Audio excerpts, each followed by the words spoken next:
मेरे बहुत ही सत्कारयोग मुअज़्ज़िज़ हाज़रीन, मिट्टी दे पुत्तर हाँ ते उन्हां दे नाल असीं सारे ही संघर्ष दे विच जुड़े बैठे हाँ। ते आओ सब तो पहलां गुरुदेव पातशाह दी बख्शिश मुकद्दस फतेह बुलंद करिए। कोई रसना वांझी न रहे। प्यार सहित आखना जी वाहिगुरू जी का खालसा वाहिगुरू जी की फतेह। जो कुछ केंद्र सरकार दे वल्लों खेतीबाड़ी संबंधित कानूनां दे विच पंजाब दे नाल पंजाब दी किसानी दे नाल जिस तरह का विसाघात किया गया है, मेरे ख्याल दे नाल उस तो तकरीबन हुण असीं सारे जाणू हो चुके हाँ कि चाहे वो असैंशियल कमोडिटी एक्ट है या फिर एग्रीकल्चर एग्रीमेंट की गल है या फिर एग्रीकल्चर प्रोड्यूस मार्केटिंग एक्ट की गल है, तो या फिर घट्टो घट्ट समर्थन मुल की गल है। ये जिन्नियां कि गल्लां ने असीं बहुत दिनों तो सुन रहे हैं ते तकरीबन इस तो जाणू हो भी चुके हैं। हुण जिहड़ी साडे सामने समस्या है, मैं उसनूं इतिहासिक दृष्टिकोण तो तुहाडे सामने रखना है। समस्या साडे सामने ये है कि केंद्र दे वल्लों इन्हां साडीआं मंगां नूं प्रवानगी दित्ती जांदी या नहीं, ये एक वक्री गल है। पर की असी अपने इस समुचे संघर्ष दे एक तुहाडी हुंदी है शॉर्ट टर्म प्लैनिंग, एक हुंदी है लॉन्ग टर्म प्लैनिंग, की असी अपने संघर्ष दी लंबी और छोटी नीति है अजे तक उलीक सके? असी इस संघर्ष दे विचों पंजाब दी होंद दे वास्ते, पंजाब दीआं नस्लां नूं बचाउण दे वास्ते जिहड़ा बदल कढना चाहुंदे आ, कि असी उस बदल दे बारे सोचिया? नहीं तो यह गल तो सानू सारिआं नूं पता। मैं इतिहास च तुहानूं कुछ छोटिया छोटिया उदाहरणां दे के थोड़े समय दे विच ही संखेप च खत्म करने की कोशिश करूंगा। पंजाब ने संघर्ष पहलां भी लड़े ने, संघर्ष असीं पहलां भी बहुत कीते ने, पर हारे कित्थे? असीं संघर्ष तो हारे ही नहीं कदी। असीं मैदाने जंग च नहीं हारे, असीं तेग वाउंदे नहीं हारे। असीं हारे कित्थे? रणजीत सिंह दे राज तों जाण तो बाद जेकर असीं हारे हैं तो टेबल टॉक च हारे हैं। असीं बेस ते जाके हारदे, असीं मैदाने जंग च नहीं हारदे। जिथे साडे नाल शमशीरां खड़क रहीआं हुंदियां ने, खंडे ते खंडा वज रिहा हुंदा, असीं उत्थे नहीं हारदे। जिथे कलम दी जंग हुंदी असीं उत्थे जाके हारदे। अपने पिछोकड़ नूं समझण दी कोशिश करो। ये तां सिर्फ हिंदुस्तान दी गल है। जेकर तुसीं चौथे पातशाह के समय अपनी सुरत नूं लैके जाओ तो उस वेले जिहड़ा हिंदुस्तान का बादशाह अकबर है वो एशिया की सब तो वड्डी हुकूमत है। ते बादशाह अकबर का एक कानून फाइजी ने तैयार किया सी जिसनूं दीने इलाही कहा जाता सी। धार्मिक अधिकार उस कोल सी। काबल तो वापस जांदा पंजाब दे विच आया ते गुरु अमरदास पातशाह की शिकायत हुई। 3 शिकायतां सी, फारसी च उसनूं महजरनामा कहा जाता है, मैमोरेंडम कह दिओ तुसीं। 3 शिकायतां दा उहदे दरबार दे विच जवाब देण दे वास्ते भेजिया गया जेठा जी नूं, गुरु रामदास महाराज नूं। शिकायतकर्ता धिर उत्थे है, हिंदुस्तान दा बादशाह उत्थे है, शिकायतां हो रहीआं ने ते 3 शिकायतां जिहड़ियां ने उन्हां दा जवाब जदों गुरु रामदास पातशाह दिंदे ने बाबा जेठा जी, ते अकबर नूं ओह 3 शिकायतां उसे वेले खारज करनियां पैंदियां ने। उहदा कारण की है कि जिहड़ी शिकायत की गई शिकायतकर्ता धिर वल्लों उहदे नाल गलबात करन दी तैयारी करन दा ढंग सानूं गुरु साहब ने दस्सिआ। अज असीं गलबात दे टेबल दे उपर जाके हार जाने आ। दूसरी गल जिहड़ी सब तो अहम गल है कि इस मैं कंवर भाजी हुणां दे नाल बैठा सी ते इस मुद्दे दे उपर असीं एक चिंतन कर रहे सी। पंजाबीयत दी गल है, पर पंजाब दा एक हिंदू वर्ग, मैं सारिਆਂ ਦੀ ਗੱਲ नहीं करता, बहुत सारे हिंदू वीर आड़ती दुकानदार साडे नाल बैठे ने, पर एक जिहड़ा अमीर सनतकार हिंदू वर्ग है वो पंजाबीयत दे नाल अपने आप नूं जुड़िया क्यों नहीं महसूस कर रहा? वो साडे संघर्ष दा हिस्सा क्यों नहीं बन रहा, जदों कि उसदी भी बराबर दी लोड़ है? पिछे जे दी गल है जलंधर दे विच, वेखो जदों जिस इलाके दे विच है, इस इलाके ने सरदार कपूर सिंह वर्गे विद्वान नूं जन्म दिता है। ਤੇ ਜਦੋਂ ਉਨੀਆਂ ਕਿਤਾਬਾਂ ਦੇ ਵਿੱਚ ਅਸੀਂ ਸਿੱਖ ਹੋਮਲੈਂਡ ਦੀ, ਸਿੱਖ ਸਟੇਟ ਦੀ ਗੱਲ ਕਰਦੇ ਆ ਨਾ, ਤਾਂ ਫਿਰ ਅੱਜ ਜਦੋਂ ਕੋਈ ਖੁਦ ਮੁਖਤਿਆਰੀ ਦੀ ਗੱਲ ਕਰਦਾ ਹੈ ਨਾ, ਤੇ ਫਿਰ ਸਰਦਾਰ ਕਪੂਰ ਸਿੰਘ ਦੀ ਉਹ ਗੱਲ ਚੇਤੇ ਆਉਂਦੀ ਹੈ, ਜਾਂ ਫਿਰ ਦਰਸ਼ਨ ਸਿੰਘ ਫੇਰੂਮਾਨ ਦੀ ਵਸੀਅਤ ਯਾਦ ਆਉਂਦੀ ਹੈ ਕਿ ਕਿੰਨਾ ਗੱਲਾਂ ਦੇ ਵਿੱਚੋਂ ਖੁਦ ਮੁਖਤਿਆਰੀ ਦੀ ਗੱਲ ਜਿਹੜੀ ਉਹ ਪੈਦਾ ਹੁੰਦੀ ਹੈ। ਭਾਵੇਂ ਕਿ ਉਹਦੇ ਵੱਖ-ਵੱਖ ਦੇਸ਼ਾਂ ਦੇ ਵਿੱਚ ਵੱਖ-ਵੱਖ ਵਿਦਵਾਨਾਂ ਨੇ ਖੁਦ ਮੁਖਤਿਆਰੀ ਦੇ ਵੀ ਵੱਖਰੇ ਵੱਖਰੇ ਮਾਪਦੰਡ ਤੈਅ ਕੀਤੇ ਹੁੰਦੇ ਨੇ ਕਿ ਕਿੰਨੀ ਕੁ ਖੁਦ ਮੁਖਤਿਆਰੀ ਫੈਡਰਲ ਢਾਂਚੇ 'ਚ ਕਿਸੇ ਸਟੇਟ ਨੂੰ ਦਿੱਤੀ ਜਾਂਦੀ, ਉਹ ਇੱਕ ਵੱਖਰਾ ਵਿਸ਼ਾ ਹੈ। ਪਰ ਮੈਂ ਜਲੰਧਰ ਕਿਸੇ ਹਿੰਦੂ ਪਰਿਵਾਰ ਦੇ ਕੋਲ ਬੈਠਾ, ਉਹਨਾਂ ਦੇ ਬੱਚੇ ਦੀ ਮੌਤ ਹੋ ਗਈ ਸੀ ਡਰੱਗ ਲੈਣ ਦੇ ਨਾਲ, ਤੇ ਜਦੋਂ ਮੈਂ ਉਹਨਾਂ ਦੇ ਕੋਲ ਬੈਠਾ ਤੇ ਅਫਸੋਸ ਕਰਨਾ ਪਿਆ, ਮੇਰਾ ਨੇੜੂ ਦਾ ਪਰਿਵਾਰ ਸੀ, ਤੇ ਉਸ ਬੱਚੇ ਦੀ ਮਾਂ ਕਹਿੰਦੀ ਹੈ, ਉਹਦੇ ਮੂੰਹ ਚੋਂ ਪਹਿਲਾ ਸ਼ਬਦ ਪਤਾ ਕੀ ਨਿਕਲਿਆ? ਕਾਸ਼ ਕਿਤੇ ਅੱਜ ਸੰਤ ਭਿੰਡਰਾਂਵਾਲਾ ਜਿਉਂਦਾ ਹੁੰਦਾ। ਮੈਂ ਕਿਹਾ ਜੀ ਤੁਸੀਂ ਜਦੋਂ ਉਹ ਜਿਉਂਦੇ ਸੀ ਉਦੋਂ ਤਾਂ ਤੁਸੀਂ ਵਿਰੋਧ ਦੇ ਵਿੱਚ ਸੀ, ਅੱਜ ਮਨ ਦੇ ਵਿੱਚ ਇਹ ਗੱਲ ਕਿਵੇਂ ਆ ਗਈ ਕਾਸ਼ ਸੰਤ ਜਰਨੈਲ ਸਿੰਘ ਭਿੰਡਰਾਂਵਾਲਾ ਜਿਉਂਦਾ ਹੁੰਦਾ? ਕਹਿੰਦੀ ਇਸ ਕਰਕੇ ਆ ਗਈ ਕਿ ਕਮ ਸੇ ਕਮ ਸਾਡੇ ਬੱਚੇ ਨਸ਼ੇ ਦੇ ਨਾਲ ਨਾ ਮਰਦੇ।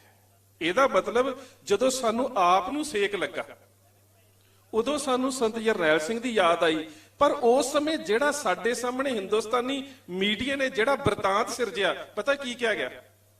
ਮੈਂ ਕਹਿੰਦਾ ਇੱਥੇ ਵੀ ਮੀਡੀਆ ਬੈਠਾ ਹੈ, ਨਿਰਪੱਖ ਮੀਡੀਆ ਦੇ 'ਚ ਜੀ ਜਾਂਚ ਕਰਾ ਕੇ ਵੇਖ ਲਓ ਜੀ, ਪੰਜਾਬ ਦੇ ਵਿੱਚ 35,000 ਗੈਰ ਸਿੱਖ ਹਿੰਦੂ ਕਤਲ ਕਰ ਦਿੱਤਾ ਗਿਆ, ਜਦੋਂ ਕਿ ਜਿਹੜੇ ਅੰਕੜੇ ਨੇ ਉਹ 400 ਤੋਂ ਥੱਲੇ ਰਹਿ ਜਾਂਦੇ ਨੇ, 500 ਤੋਂ ਤਾਂ ਬਿਲਕੁਲ ਥੱਲੇ ਰਹਿ ਜਾਂਦੇ ਨੇ।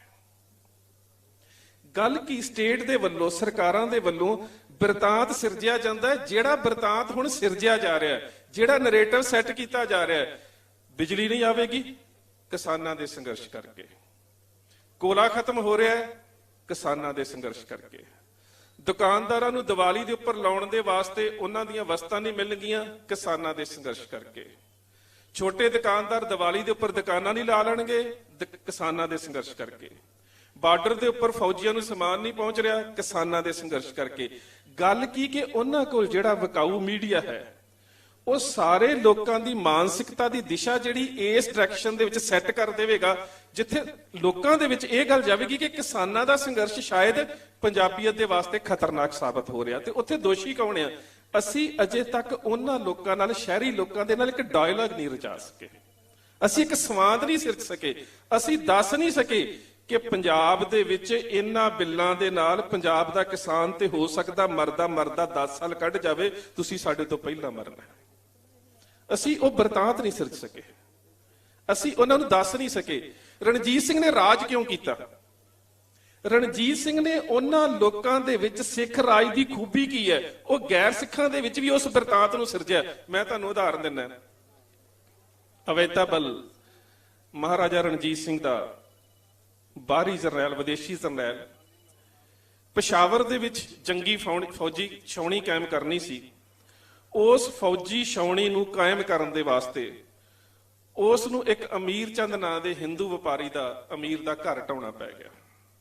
ਮੱਧ ਪਰਿਵਾਰ ਦੇ ਵਿੱਚੋਂ ਸੀ, ਛੋਟਾ ਮੋਟਾ ਵਪਾਰ ਕਰਦਾ ਸੀ। ਮਹਾਰਾਜਾ ਰਣਜੀਤ ਸਿੰਘ ਨੂੰ ਪਤਾ ਲੱਗਾ ਤੇ ਮਹਾਰਾਜਾ ਰਣਜੀਤ ਸਿੰਘ ਨੇ ਉਸ ਹਿੰਦੂ ਪਰਿਵਾਰ ਨੂੰ ਘਰ ਬਣਾਉਣ ਦੇ ਵਾਸਤੇ ਉਸ ਆਪਣੇ ਜਰਨੈਲ ਦੀ ਤਨਖਾਹ ਚੋਂ ਕੱਟ ਕੇ 15,000 ਰੁਪਏ ਉਹਨਾਂ ਸਮਿਆਂ 'ਚ ਦਿੱਤੇ ਕਿ ਨਹੀਂ ਕਿਤੇ ਪੰਜਾਬ ਦੇ ਕਿਸੇ ਬਸ਼ਿੰਦੇ ਦੇ ਮਨ ਦੇ ਵਿੱਚ ਬੇਗਾਨਗੀ ਦਾ ਅਹਿਸਾਸ ਨਾ ਪੈਦਾ ਹੋ ਜਾਵੇ,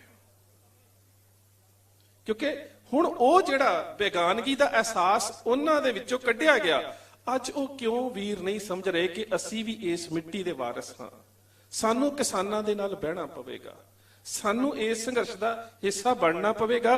ਉਹ ਆਪਣੀ ਸੁਰਤ ਨੂੰ, ਆਪਣੀ ਮਾਨਸਿਕਤਾ ਨੂੰ ਪੰਜਾਬੀਅਤ ਦੇ ਨਾਲ ਜੋੜ ਕੇ ਕਿਉਂ ਨਹੀਂ ਵੇਖ ਰਹੇ? ਪਰ ਮੈਂ ਤੇ ਇਹ ਵੇਖਦਾ ਕਿ ਹੁਣ ਤੱਕ ਜਿੰਨਾ ਵੀ ਸੰਘਰਸ਼ ਲੜਿਆ ਜਾਂਦਾ ਪੰਜਾਬੀਅਤ ਦੇ ਨਾਂ ਤੇ, ਇੱਕ ਖਾਸ ਵੱਡਾ, ਮੈਂ ਤੇ ਸਿੱਖਾਂ ਦੀ ਵੀ ਗੱਲ ਕਰੂੰਗਾ ਕਿ ਸਿੱਖਾਂ ਦਾ ਵੀ ਇੱਕ ਵਰਗ ਹੈ ਜਿਹੜਾ ਰਾਜਨੀਤੀ ਨਾਲ ਜੁੜ ਕੇ ਆਪਣੇ ਆਪ ਨੂੰ ਵੱਡਾ ਸਨਅਤਕਾਰ ਸਮਝਣ ਲੱਗ ਗਿਆ ਹੈ, ਉਹ ਵੀ ਪੰਜਾਬ ਦੇ ਸੰਘਰਸ਼ ਤੋਂ ਦੂਰ ਰਹਿੰਦਾ ਜਿੰਨਾ ਚਿਰ ਉਹਦੀ ਮਜਬੂਰੀ ਨਾ ਬਣ ਜਾਵੇ। ਉਹ ਤੁਹਾਡੇ ਨਾਲ ਉਦੋਂ ਹੀ ਆ ਕੇ ਤੁਹਾਡੇ ਨਾਲ ਬਹਿਣ ਨੂੰ ਤਿਆਰ ਹੈ ਜਦੋਂ ਰਾਜਨੀਤਿਕ ਸੱਤਾ ਉਹਦੀ ਉਸਦੀ ਮਜਬੂਰੀ ਹੈ। ਪਰ ਸੱਚਮੁੱਚ ਪੰਜਾਬ ਦੇ ਸੰਘਰਸ਼ ਜਾਂ ਪੰਜਾਬ ਦੀ ਖੁਦਮੁਖਤਿਆਰੀ ਜਿਹੜੀ ਹੈ ਉਹਦੀ ਮਾਨਸਿਕਤਾ ਦੇ ਵਿੱਚੋਂ ਨਿਕਲ ਚੁੱਕੀ ਹੈ। ਸ਼ਾਇਦ ਉਹ ਆਪਣੇ ਵਿਰਸੇ ਨੂੰ, ਆਪਣੇ ਇਤਿਹਾਸ ਨੂੰ ਭੁੱਲ ਚੁੱਕਾ ਹੈ ਵੀ ਤੁਸੀਂ ਤਾਂ ਉਸ ਮਿੱਟੀ ਦੇ ਵਾਰਸ ਹੋ, ਤੁਹਾਨੂੰ ਆਪਣੀਆਂ ਫਸਲਾਂ ਦੇ ਨਾਲ ਤੇ ਆਪਣੀ ਮੁਖਤਿਆਰੀ ਦੇ ਨਾਲ ਮੋਹ ਕਿੰਨਾ ਸੀ। ਜੇ ਤੁਸੀਂ ਆਪਣੇ ਕੈਨੇਡਾ ਤੋਂ ਆਏ ਵੀਰ ਜੀ ਇੱਕ ਯਹੂਦੀਆਂ ਦੀ ਗੱਲ ਕਰਕੇ ਗਏ ਸੀਗੇ, ਯਹੂਦੀਆਂ ਦੇ ਘਰ ਦੇ ਵਿੱਚ ਜਦੋਂ ਬੱਚਾ ਜਨਮ ਲੈਂਦਾ ਨਾ ਤੇ ਉਹਦੇ ਕੰਨ ਦੇ ਵਿੱਚ ਇੱਕ ਗੱਲ ਕੀਤੀ ਜਾਂਦੀ ਹੈ, born to be a ruler. ਤੂੰ ਰਾਜ ਕਰਨ ਵਾਸਤੇ ਜੰਮਿਆ। ਇਹ ਤੇ ਅੱਜ ਦੀਆਂ ਗੱਲਾਂ ਨੇ ਬਈ ਤੁਹਾਡੇ ਕੰਨਾਂ 'ਚ ਕਿਹੜੇ ਵੇਲੇ ਤੁਹਾਡੀਆਂ ਮਾਵਾਂ ਪਾਉਂਦੀਆਂ ਸੀ ਹਮ ਰਾਖਤ ਪਾਤਸ਼ਾਹੀ ਦਾਵਾ, ਉਹ ਕਿੱਥੇ ਚਲਾ ਗਿਆ? ਕੈਪਟਨ ਮਰੇ ਦੀ ਵਾਰਤਾਲਾਪ ਹੋਈ ਰਤਨ ਸਿੰਘ ਭੰਗੂ ਦੇ ਨਾਲ, ਤੇ ਕੈਪਟਨ ਮਰੇ ਕਹਿੰਦਾ ਪੰਜਾਬ ਦਾ ਮਾਲਕ ਕੌਣ ਹੈ? ਕਹਿੰਦਾ ਅਸੀਂ। ਕਹਿੰਦਾ ਕਿਵੇਂ? ਕਹਿੰਦਾ ਸਾਡੇ ਕੋਲ ਪਾਤਸ਼ਾਹੀ। ਕਹਿੰਦਾ ਦਿੱਤੀ ਕਿੰਨੇ? ਕਹਿੰਦਾ ਹਮਕੋ ਪਾਤਸ਼ਾਹੀ ਨਾਨਕ ਦੇਈ। ਕਹਿੰਦਾ ਗੁਰੂ ਨਾਨਕ ਨੂੰ ਕਿੰਨੇ ਦਿੱਤੀ ਸੀ? ਕਹਿੰਦਾ ਗੁਰੂ ਨਾਨਕ ਨੇ ਰੱਬ ਤੋਂ ਲਈ ਸੀ। ਦੱਸੋ ਹੁਣ ਅੱਗੇ। ਕਹਿੰਦਾ ਫਿਰ ਇਹ ਪਾਤਸ਼ਾਹੀ ਗਾਂ ਕਿੰਨਾ ਦੇ ਕੋਲ ਹੈ? ਤੁਹਾਨੂੰ ਰਾਜਨੀਤੀ ਆਉਂਦੀ ਹੈ? ਅੱਜ ਰਾਜਨੀਤੀ ਦੇ ਬਾਰੇ ਸਾਡੀ ਮਾਨਸਿਕਤਾ ਦੇ ਵਿੱਚ ਇੱਕ ਇੰਟਰਚੇਬਿਲਿਟੀ ਪੈਦਾ ਕੀਤੀ ਜਾ ਰਹੀ, ਖਾਸ ਕਰਕੇ ਇੱਕ ਪੋਲੀਟੀਕਲ ਇੰਟਰਚੇਬਿਲਿਟੀ, ਇੱਕ ਰਾਜਨੀਤਿਕ ਅਛੂਤਾਵਾਦ ਸਾਡੇ ਮਨ 'ਚ ਪੈਦਾ ਕਰ ਦਿੱਤਾ ਗਿਆ ਕਿ ਜਿਹੜਾ ਬੰਦਾ ਰਾਜਨੀਤੀ 'ਚ ਚਲਾ ਗਿਆ ਇਹ ਤੇ ਬਹੁਤ ਮਾੜਾ। ਤੁਸੀਂ ਚੰਗੇ ਬੰਦਿਆਂ ਨੂੰ ਰਾਜਨੀਤੀ 'ਚ ਨਹੀਂ ਭੇਜੋਗੇ ਤੇ ਮਾਫ ਕਰਨਾ ਮਾੜੇ ਅੱਗੇ ਆਉਣਗੇ।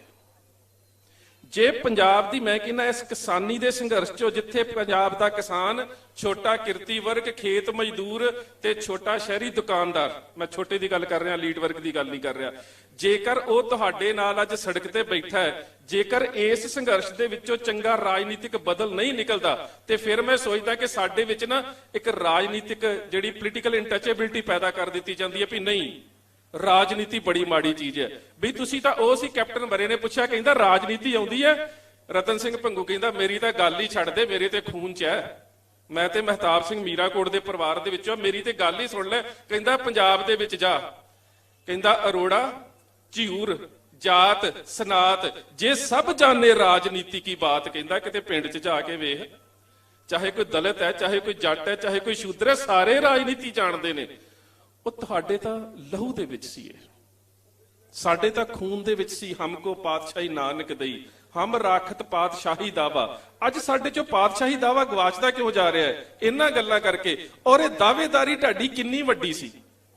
ਅਹਿਮਦ ਸ਼ਾਹ ਅਬਦਾਲੀ ਏਸ਼ੀਆ ਦਾ ਜੇਤੂ ਜਰਨੈਲ, ਨਿਰਸੰਦੇਹ ਕੋਈ ਸ਼ੱਕ ਨਹੀਂ। ਜੇਕਰ ਅਹਿਮਦ ਸ਼ਾਹ ਅਬਦਾਲੀ ਅਫਗਾਨਿਸਤਾਨ ਦਾ ਜਨਮਦਾਤਾ ਉਹ ਹੈ, ਉਸ ਨੂੰ ਉੱਥੇ ਬਾਬਾ ਹੈ ਅਫਗਾਨਿਸਤਾਨ ਕਿਹਾ ਜਾਂਦਾ ਹੈ। ਅਫਗਾਨਿਸਤਾਨ ਦਾ ਨਾਂ ਉਸਨੇ ਰੱਖਿਆ, ਨੀਂਹ ਉਸਨੇ ਰੱਖੀ, ਖਿੱਤਾ ਉਸਨੇ ਕਾਇਮ ਕੀਤਾ, ਇਹਦੇ 'ਚ ਕੋਈ ਸ਼ੱਕ ਨਹੀਂ ਹੈ। ਰਾਜਨੀਤਿਕ ਔਰ ਯੁੱਧਨੀਤਿਕ ਤੌਰ ਤੇ ਬੜਾ ਸਿਆਣਾ ਜਰਨੈਲ ਸੀ। ਮਰੱਟਿਆਂ ਦਾ ਲੱਕ ਤੋੜਿਆ, ਤਕਰੀਬਨ 3 ਦਹਾਕੇ ਮਰੱਟੇ ਦੁਬਾਰਾ ਉੱਠ ਨਹੀਂ ਸਕੇ। ਤੇ ਜਦੋਂ ਕੋਪਰਹੀੜੇ ਦੇ ਮੈਦਾਨ ਦੇ ਵਿੱਚ ਸਿੱਖਾਂ ਦੇ ਨਾਲ ਲੜਿਆ ਨਾ, ਤੇ ਸਿੱਖਾਂ ਨੂੰ ਜਦੋਂ ਲੜਦਿਆਂ ਵੇਖਿਆ, ਤੇ ਉਸ ਜੰਗ ਦੇ ਵਿੱਚ ਸਿੱਖਾਂ ਨੂੰ ਲੜਦਿਆਂ ਵੇਖਣ ਤੋਂ ਬਾਅਦ ਇਹ ਦੇਵੀਗੜ੍ਹ ਦੇ ਕਿਲੇ 'ਚ ਜਾ ਕੇ ਪਟਿਆਲੇ ਦੇ ਮਹਾਰਾਜਾ ਆਲਾ ਸਿੰਘ ਨੂੰ ਮਿਲਿਆ ਤੇ ਕਹਿੰਦਾ ਸਿੱਖਾਂ ਦੇ ਨਾਲ ਸੁਲ੍ਹਾ ਕਰਾ ਦੇ, ਇਹਨਾਂ ਦੇ ਨਾਲ ਲੜਨਾ ਔਖਾ ਹੈ, ਇਹਨਾਂ ਨਾਲ ਮੇਰੀ ਸੁਲ੍ਹਾ ਕਰਾ ਦੇ।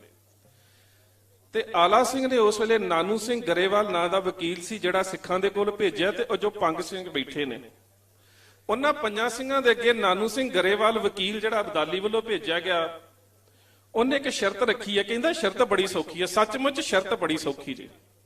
ਅੱਜ ਵੀ ਜਦੋਂ ਹੁਣ ਸਟੇਟ ਨੇ ਕਹਿਣਾ ਨਾ ਜੀ ਅਸੀਂ MSP ਜਿਹੜੀ ਆ ਉਹਦੀਆਂ ਮੰਗਾਂ ਜਾਰੀ ਰੱਖਾਂਗੇ, ਇਹ ਕਰਾਂਗੇ, ਉਹ ਕਰਾਂਗੇ, ਤੇ ਮਾਫ ਕਰਨਾ ਸਾਡੀਆਂ ਬਹੁਤੀਆਂ ਰਾਜਨੀਤਿਕ ਤੇ ਦੂਜੀਆਂ ਧਿਰਾਂ ਨੇ ਕਹਿਣਾ ਹੁਣ ਮੋਰਚਾ ਛੱਡ ਦਿਓ, ਕਿਉਂਕਿ ਅਸੀਂ ਆਪਣੀ ਲੌਂਗ ਟਰਮ ਤੇ ਸ਼ਾਰਟ ਟਰਮ ਪਲੈਨਿੰਗ ਨਹੀਂ ਕੀਤੀ। ਪਰ ਜਿਸ ਕੌਮ ਨੇ ਰਾਜ ਕਰਨਾ ਸੀ, ਜਿਸ ਜੱਸਾ ਸਿੰਘ ਰਾਮਗੜੀਏ ਨੂੰ, ਜਿਸ ਜੱਸਾ ਸਿੰਘ ਆਲੂਵਾਲੀਏ ਨੂੰ, ਜਿਸ ਚੜ੍ਹਤ ਸਿੰਘ ਨੂੰ, ਜਿਸ ਡੱਲੇਵਾਲੀਏ ਸਰਦਾਰ ਨੂੰ, ਤੇ ਜਿਸ ਸਰਦਾਰ ਬਘੇਲ ਸਿੰਘ ਤੇ ਹਰੀ ਸਿੰਘ ਤੇ ਕਰਮ ਸਿੰਘ ਨੂੰ ਪਤਾ ਸੀ ਅਸੀਂ ਆਉਣ ਵਾਲੀ ਉਮਤ ਨੂੰ ਰਾਜ ਦੇਣਾ ਤੇ ਅਸੀਂ ਲੌਂਗ ਟਰਮ ਪਲੈਨਿੰਗ ਦੇ ਵਿੱਚੋਂ ਨਿਕਲਣਾ, ਉਹਨਾਂ ਦੇ ਸਾਹਮਣੇ ਪੇਸ਼ਕਸ਼ ਰੱਖੀ ਗਈ ਉਹ 6 ਮਹੀਨਿਆਂ ਬਾਅਦ ਅਬਦਾਲੀ ਆਇਆ ਕਰੇਗਾ, ਤੇ ਤੁਸੀਂ ਛਮਾਹੀ ਦੇ ਤੌਰ ਤੇ ਬਾਜਰਾ, ਮੋਠ, ਗਵਾਰਾ, ਜਿੰਨੀਆਂ ਕੋਦੋਂ ਫਸਲਾਂ ਹੁੰਦੀਆਂ ਸੀ, ਇਹ ਚੀਜ਼ਾਂ ਉਹਦੀ ਝੋਲੀ 'ਚ ਪਾ ਦਿਆਓ ਤੇ ਤੁਸੀਂ ਇੱਥੋਂ ਦੀ ਨਵਾਬੀ ਕਰ ਸਕਦੇ ਹੋ, ਪਰ ਬਾਦਸ਼ਾਹ ਤੁਹਾਡਾ ਅਬਦਾਲੀ ਹੋਵੇਗਾ।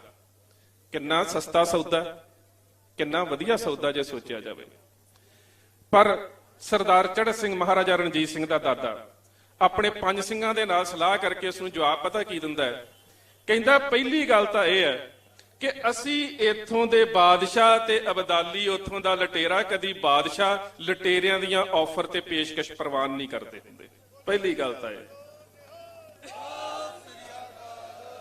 ਬਾਦਸ਼ਾਹ ਲਟੇਰਿਆਂ ਦੀਆਂ ਆਫਰ ਪ੍ਰਵਾਨ ਨਹੀਂ ਕਰਦੇ ਹੁੰਦੇ। ਅੱਜ ਦੇ ਸੰਦਰਭ 'ਚ ਵੀ ਇਸ ਨੂੰ ਯਾਦ ਰੱਖਿਓ, ਤੁਸੀਂ ਪੰਜਾਬ ਦੇ ਬਾਦਸ਼ਾਹ। ਦੂਜੀ ਗੱਲ ਕਣਕ ਦੀ ਨਹੀਂ ਹੈ ਗੱਲ, ਬਾਜਰੇ ਦੀ ਨਹੀਂ ਹੈ ਗੱਲ, ਜਵਾਰ ਦੀ ਨਹੀਂ ਹੈ ਗੱਲ, ਮੋਠਾਂ ਦੀ ਨਹੀਂ ਹੈ ਗੱਲ, ਹੈਗੀ ਆਜ਼ਾਦੀ ਦੀ ਤੇ ਗੁਲਾਮੀ ਦੀ।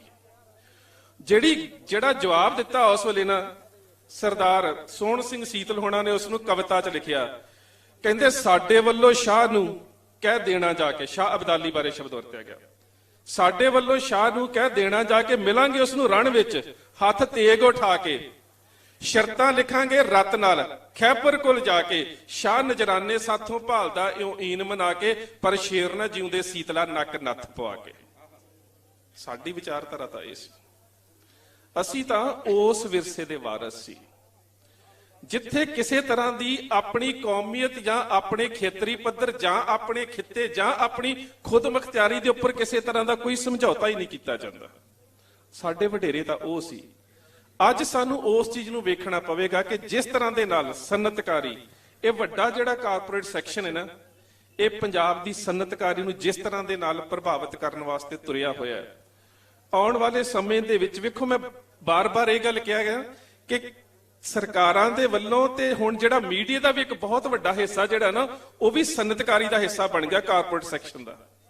ਔਰ ਉਹਨਾਂ ਵੱਲੋਂ ਜਿਹੜਾ ਬਿਰਤਾਂਤ ਹੁਣ ਸਿਰਜਿਆ ਜਾ ਰਿਹਾ, ਕੁਝ ਦਿਨਾਂ ਦੀ ਗੱਲ ਹੈ ਨਾ, ਕਿ ਤੁਹਾਡੀ ਪਰਾਲੀ ਦੇ ਧੂਏ ਕਰਕੇ ਦਿੱਲੀ ਦੇ ਵਿੱਚ ਪ੍ਰਦੂਸ਼ਣ ਹੋ ਰਿਹਾ ਹੈ, ਪਰ ਜੇ ਤੁਸੀਂ ਪੋਲਿਊਸ਼ਨ ਦੇ ਅੰਕੜੇ ਕੱਢ ਕੇ ਵੇਖੋ ਤੇ 51% ਪੋਲਿਊਸ਼ਨ ਕਰਦੀਆਂ ਨੇ ਇਹਨਾਂ ਦੀਆਂ ਫੈਕਟਰੀਆਂ ਹਿੰਦੁਸਤਾਨ ਦੇ ਵਿੱਚ, 25% ਪੋਲਿਊਸ਼ਨ ਹੈ ਆ ਮੋਟਰ ਗੱਡੀਆਂ ਦਾ, 11% ਘਰੇਲੂ ਹੈ ਤੇ 8.5% ਕਿਹੜਾ ਉਹ ਹੈਗਾ ਤੁਹਾਡੀਆਂ ਫਸਲਾਂ ਦਾ, ਸਿਰਫ 8.5%, ਤੇ ਉਹਦੇ ਤੋਂ ਵੱਧ ਤਾਂ ਬਿਹਾਰ ਦੇ ਭਈਏ ਬੀੜੀ ਫੂਕ ਦਿੰਦੇ ਆ, ਉਸ ਤੋਂ ਵੱਧ ਉਹ ਪੋਲਿਊਸ਼ਨ ਕਰ ਦਿੰਦੇ ਆ। ਹਾਲਾਂਕਿ ਤੁਹਾਡੀ ਪਰਾਲੀ ਦੇ ਵਿੱਚੋਂ ਕੋਈ ਜ਼ਹਿਰੀਲਾ ਅੰਸ਼ ਨਹੀਂ ਨਿਕਲਦਾ, ਪਰ ਜਦੋਂ ਉਹ ਬੀੜੀ ਪੀਂਦੇ ਨੇ 3000 ਕਿਸਮ ਦੇ ਜ਼ਹਿਰੀਲੇ ਕੈਮੀਕਲ ਤੁਹਾਡੀ ਹਵਾ 'ਚ ਜਾ ਰਹੇ ਹੁੰਦੇ ਨੇ। ਉਹਨਾਂ ਦੀ ਕੋਈ ਚਿੰਤਾ ਨਹੀਂ, ਉਸ ਪੋਲਿਊਸ਼ਨ ਦੀ ਕਿਸੇ ਨੂੰ ਕੋਈ ਚਿੰਤਾ ਨਹੀਂ, ਤੁਹਾਡੀ ਪਰਾਲੀ ਦੀ ਚਿੰਤਾ ਹੈ, ਜਿਹਦੇ 'ਚ ਕੋਈ ਜ਼ਹਿਰੀਲਾ ਤੱਤ ਨਿਕਲ ਕੇ, ਜਦੋਂ ਅਸੀਂ ਪਰਾਲੀ ਫੂਕਦੇ ਆ ਤੇ ਘਰਾਂ 'ਚ ਵੀ ਬੈਠੇ ਹੁੰਦੇ ਆ, ਉਸੇ ਕਿੱਲੇ ਦੇ ਵਿੱਚ ਹੁੰਦੇ, ਉਸੇ ਏਕੜ ਦੇ ਵਿੱਚ ਖਲੋਤੇ ਹੁੰਦੇ ਆ, ਸਾਨੂੰ ਦਮਾ ਨਹੀਂ ਹੁੰਦਾ, ਪਰ ਇਹਨਾਂ ਨੂੰ ਸਿਗਰਟਾਂ ਦੇ ਨਾਲ ਦਮਾ ਨਹੀਂ ਹੁੰਦਾ, ਤੁਹਾਡੀ ਪਰਾਲੀ ਨਾਲ ਦਮਾ ਹੁੰਦਾ। ਉਹਦਾ ਕਾਰਨ ਕੀ ਹੈ ਕਿ ਉਹਨਾਂ ਬਹੁ ਗਿਣਤੀ ਕੌਮੀਅਤ ਦੇ ਵਿੱਚ ਇੱਕ ਬਿਰਤਾਂਤ ਨੂੰ ਸਿਰਜਣਾ ਹੈ ਕਿ ਇਹ ਸਭ ਕੁਝ ਤੁਹਾਡੇ ਕਰਕੇ ਹੋ ਰਿਹਾ, ਇਹ ਲੋਕਾਂ ਦੇ ਮਨਾਂ ਦੇ ਵਿੱਚ ਇਹ ਗੱਲ ਪਾਉਣੀ ਹੈ। ਤੇ ਹੁਣ ਇਹ ਤੁਹਾਡੀ ਤੇ ਖਾਸ ਕਰਕੇ ਆ ਸੋਸ਼ਲ ਮੀਡੀਆ ਵਾਲੇ ਜਿੰਨੇ ਕਿ ਸਮਝਦੇ ਨੇ ਕਿ ਅਸੀਂ ਪੰਜਾਬ ਦੀ ਮਿੱਟੀ ਦੇ ਨਾਲ ਜੁੜੇ ਹੋਏ ਹਾਂ, ਇਸ ਮੀਡੀਆ ਦੀ ਇੱਕ ਵਿਸ਼ੇਸ਼ ਜ਼ਿੰਮੇਵਾਰੀ ਬਣ ਜਾਂਦੀ ਹੈ ਕਿ ਅਸੀਂ ਸਾਡਾ ਦੁਖਾਂਤ, ਪੰਜਾਬ ਦਾ ਦੁਖਾਂਤ ਤੇ ਉਹਦਾ ਬਿਰਤਾਂਤ ਜਿਹੜਾ ਉਹ ਸਿਰਜਣਾ। ਅਸੀਂ ਪੰਜਾਬ ਦੇ ਲੋਕਾਂ ਦਾ ਦੁਖਾਂਤ ਵੀ ਦੱਸਣਾ ਕਿ ਅਸੀਂ ਕੀ ਸੀ ਤੇ ਕਿਸ ਪੱਧਰ ਦੇ ਉੱਪਰ ਪਹੁੰਚ ਗਏ ਹਾਂ। ਆਉਣ ਵਾਲੇ ਸਮੇਂ ਦੇ ਵਿੱਚ ਜੇਕਰ ਤੁਹਾਨੂੰ ਕਿਤੇ ਇੱਕ ਕਿਤਾਬ ਸੀਡਸ ਆਫ ਡਿਸਟਰਕਸ਼ਨ ਪੜ੍ਹਨ ਦਾ ਮੌਕਾ ਮਿਲੇ, ਨਾ ਤੋਂ ਸਪਸ਼ਟ ਹੈ ਤਬਾਹੀ ਦੇ ਬੀਜ। ਕਿਸਾਨ ਬਜ਼ੁਰਗ ਬੈਠੇ ਨੇ, ਅਸੀਂ ਨਦੀਨ ਹੀ ਪੁੱਟਦੇ ਹੁੰਦੇ ਸੀ ਝੋਨੇ ਦੇ ਵਿੱਚੋਂ, ਉਸ ਤੋਂ ਬਾਅਦ ਮਚੈਟੀ ਆ ਗਈ, ਮਨਸੈਂਟੋ ਕੰਪਨੀ ਜਿਹੜੀ ਕਿ ਰੌਕਫੈਲਰ ਪਰਿਵਾਰ ਦੀ ਹੈ, ਜਿਹੜਾ ਅੱਜ ਦੁਨੀਆ ਦੇ ਵੱਡੇ 5 ਬੈਂਕਰਾਂ ਦੇ ਵਿੱਚੋਂ ਜਿਹੜੇ ਅੱਜ ਦੁਨੀਆ ਨੂੰ ਕਹਿ ਸਕਦੇ ਹੋ ਕਿ ਚਲਾ ਰਹੇ ਨੇ ਆਰਥਿਕ ਪੱਧਰ ਦੇ ਉੱਪਰ। ਮਨਸੈਂਟੋ ਦੀ ਮਚੈਟੀ ਆ ਗਈ, ਬਾਇਰ ਦੀਆਂ ਕੁਝ ਹੋਰ ਦਵਾਈਆਂ ਆ ਗਈਆਂ, ਇਨਸੈਕਟੀਸਾਈਡ ਆ ਗਏ, ਪੈਸਟੀਸਾਈਡਸ ਆ ਗਏ। ਹੁਣ ਅਸੀਂ ਉਹ ਪਾਉਣੇ ਸ਼ੁਰੂ ਕਰ ਦਿੱਤੇ। ਕਿੰਨੇ ਸਾਲ ਤੁਹਾਨੂੰ ਪਤਾ ਹੈ, ਮੈਂ ਵੀ ਕਿਸਾਨ ਪਰਿਵਾਰ ਦੇ ਵਿੱਚੋਂ ਆ, ਅਸੀਂ ਕਣਕ ਬੀਜਦੇ ਸੀ ਤੇ ਉਸ ਤੋਂ ਬਾਅਦ ਘਰ ਦੇ ਵਿੱਚ ਹੀ ਕਣਕ ਦਾ ਬੀਜ ਰੱਖ ਲੈਂਦੇ ਸੀ, ਅਗਲੇ ਸਾਲ ਇਹਦੇ ਚੋਂ ਪਾਉਣਾ। ਹੁਣ ਕਿੰਨੇ ਸਾਲ ਉੱਗਦਾ? ਹੁਣ ਤੁਹਾਨੂੰ ਹਾਈਬ੍ਰਿਡ ਕਿਉਂ ਖਰੀਦਣੇ ਪੈਂਦੇ ਨੇ? ਕਿਉਂਕਿ ਤੁਹਾਡੀ ਜ਼ਮੀਨ ਦੇ ਬੀਜ ਦੀ ਉਗਾਈ ਤੋਂ ਲੈ ਕੇ ਬਜਾਈ ਤੋਂ ਲੈ ਕੇ ਪੈਸਟੀਸਾਈਡ ਇਨਸੈਕਟੀਸਾਈਡ ਤੱਕ ਇੱਕ ਵੱਡੇ ਕਾਰਪੋਰੇਟ ਸੈਕਟਰ ਦਾ ਜਿਹੜਾ ਉਹ ਕਬਜ਼ਾ ਹੋ ਚੁੱਕਾ ਹੈ। ਔਰ ਅੱਜ ਕੱਲ ਦੇ ਸਮੇਂ ਦੇ ਵਿੱਚ ਜਿਹੜੇ ਲੋਕ ਸਨਅਤਕਾਰੀ ਜਾਂ ਇਹਨੇ ਕਾਰਪੋਰੇਟ ਘਰਾਣਿਆਂ ਦੇ ਬਹੁਤ ਵੱਡੇ ਜਿਹੜੇ ਥਿੰਕਰ ਨੇ ਨਾ, ਉਹ ਸੋਚਦੇ ਨੇ ਕਿ 2 ਚੀਜ਼ਾਂ ਤੋਂ ਬਾਅਦ, ਦਵਾਈਆਂ ਔਰ ਹਥਿਆਰ ਤੋਂ ਬਾਅਦ, ਜੇਕਰ ਦੁਨੀਆ ਦੀ ਸਭ ਤੋਂ ਵੱਡੀ ਆਰਥਿਕ ਮੰਡੀ ਹੈ ਤੇ ਉਹ ਅੰਨ ਹੈ।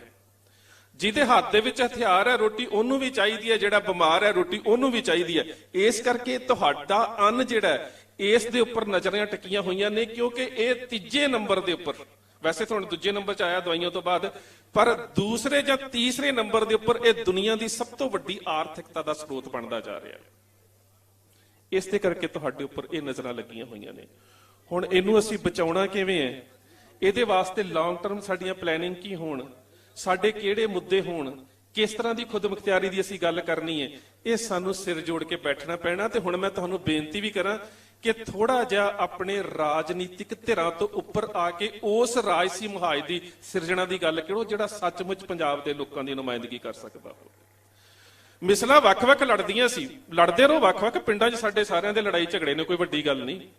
ਮਿਸਲਾਂ ਵੱਖ-ਵੱਖ ਲੜਦੀਆਂ ਸੀ ਤੇ ਜਦੋਂ ਅਬਦਾਲੀ ਨੇ ਹਮਲਾ ਕਰ ਦਿੱਤਾ ਤੇ ਸਰਦਾਰ ਮਿੱਤ ਸਿੰਘ ਹੁਣਾਂ ਦੇ ਪਰਿਵਾਰ ਦੇ ਵਿੱਚੋਂ ਇੱਕ ਡੱਲੇਵਾਲੀਆ ਮਿਸਲ ਦੇ ਸਰਦਾਰ ਸੀ, ਸਰਦਾਰ ਜੱਸਾ ਸਿੰਘ ਆਹਲੂਵਾਲੀਆ ਨੂੰ ਕਹਿੰਦੇ ਕਿ ਅਬਦਾਲੀ ਨੇ ਘੇਰ ਲਿਆ, ਹੁਣ ਆਪਣੀ ਆਪਣੀ ਮਿਸਲ ਆਪੋ ਆਪਣੇ ਬਜ਼ੁਰਗਾਂ ਤੇ ਆਪੋ ਆਪਣੀਆਂ ਔਰਤਾਂ ਦੀ ਰਾਖੀ ਕਰ ਲਵੇ।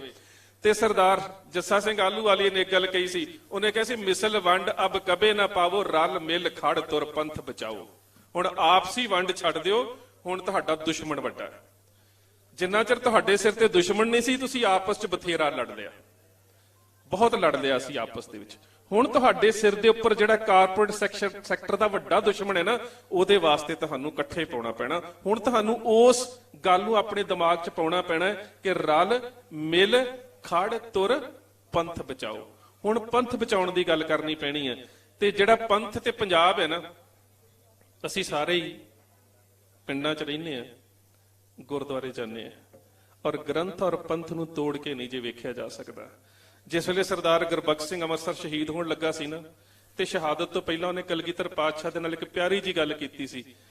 ਕਹਿੰਦਾ, ਪਾਤਸ਼ਾਹ ਪੰਥ ਜੋ ਰਹਾ ਤੋ ਗ੍ਰੰਥ ਕੀ ਰਹੇਗੀ ਨਾਥ, ਪੰਥ ਜੋ ਨਾ ਰਹਾ ਤੋ ਗ੍ਰੰਥ ਕੌਣ ਮਾਨੇਗਾ।